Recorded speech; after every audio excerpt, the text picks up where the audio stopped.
আমার পিছনে ফারাক্কা পুরনো ব্রিজ দেখছেন। এই ব্রিজে 109টি গেট আছে। এই ব্যারেজ যখন চালু হয়েছিল 1975 সালে, তখন ওই ব্রিজের যানবাহনের সংখ্যা প্রচুর কম ছিল। এখন সে সংখ্যা অনেকটাই বেড়ে গেছে।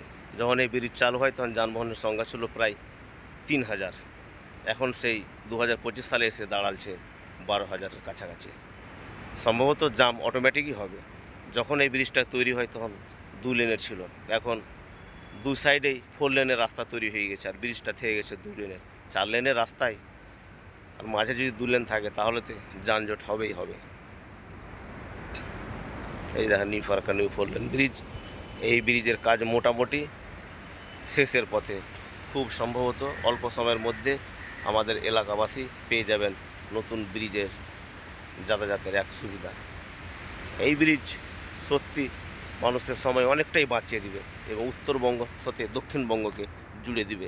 খুব সহজেই মানুষ দক্ষিণবঙ্গ থেকে উত্তরবঙ্গ চলে যেতে পারবে।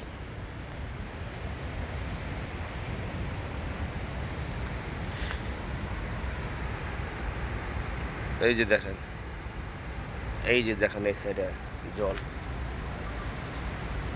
এই যে দেখেন এই সাইডে আমাদের গ্রাম। এই পাশ দিয়ে গঙ্গার ধারে চলছে, যে নৌকাটা যাচ্ছে এখান দিয়ে চলে যাবে। আমাদের এই জল খুব বেশ দূর নয়, ইন্ডিয়ার বর্ডার, তারপরে বাংলাদেশের বর্ডার আছে। বিশাল এক ব্রিজ। এই প্রজেক্ট সত্যি যখন চালু হবে এলাকাবাসীর জন্য অনেকটাই সুবিধা হবে।